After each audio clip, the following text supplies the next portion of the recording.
J'aimerais vous conseiller affectueusement de lire, de relire toujours à nouveau le livre de l'Apocalypse. Vous y trouverez des messages utiles pour les temps de la fin.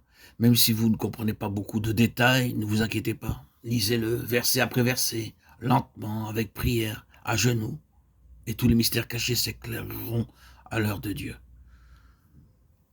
Au premier chapitre de ce livre de l'Apocalypse, verset 4, nous lisons Jean aux 7 églises qui sont en Asie, que la grâce et la paix vous soient données de la part de celui qui est, qui était et qui vient, et de la part des 7 esprits qui sont devant son trône.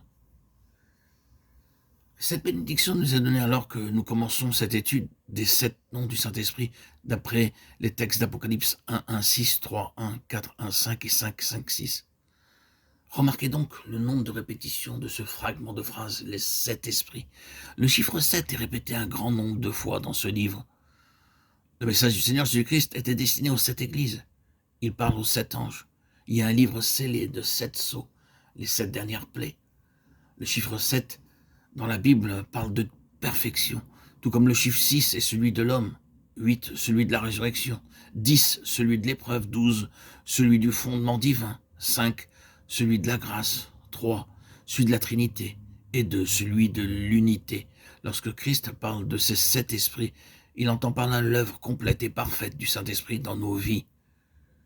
Par cette œuvre, nous pouvons être conduits avec notre Seigneur Jésus-Christ sur son trône, vers lequel notre attention est attirée. Tout est au début de ce livre. Au chapitre 4, nous lisons Jean aux 7 églises qui sont en Asie.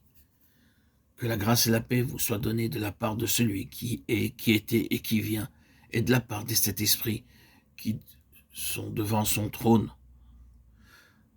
Dans le même chapitre, verset 6, et qui a fait de nous un royaume des sacrificateurs pour Dieu, son Père, à lui soit la gloire et la puissance au siècle des siècles.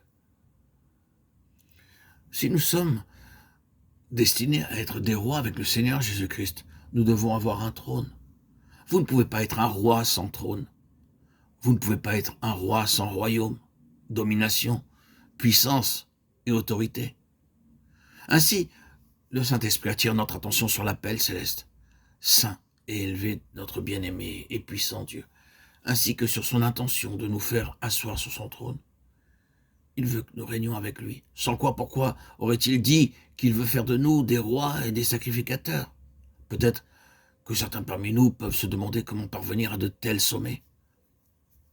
Car il nous est plus facile de croire que Dieu est un Dieu de miséricorde qui pardonne notre péché. Demandez à n'importe quel croyant, et il sera immédiatement d'accord avec vous. Oui, dira-t-il, je crois qu'il est un Dieu de miséricorde, qu'il peut pardonner le pécheur. Mais dites à une personne que Dieu ne veut pas seulement pardonner nos péchés, mais qu'il veut aussi que nous soyons avec lui sur son trône. Et elle trouvera cela difficile à comprendre et dira, peut-être que quelques personnes comme l'apôtre Paul ou le prophète Daniel ou Moïse, le législateur, pourront être sur le trône, mais pas des hommes comme nous, pas des hommes comme vous et moi. Ces personnes ne pourront même pas rêver d'occuper une si haute position dans le Seigneur Jésus-Christ. Et pourtant, ce ne sont pas mes paroles, mais ses paroles. Le verset 6 déclare clairement, et qui a fait de nous un royaume des sacrificateurs. Et les versets 5 et 6 affirment à celui qui nous aime, qui nous a délivrés de nos péchés par son sang et qui a fait de nous un royaume des sacrificateurs pour Dieu. Pourquoi nous a-t-il aimés? Son désir est si fort et si grand, si merveilleux, qu'il veut que nous soyons des rois régnant avec lui.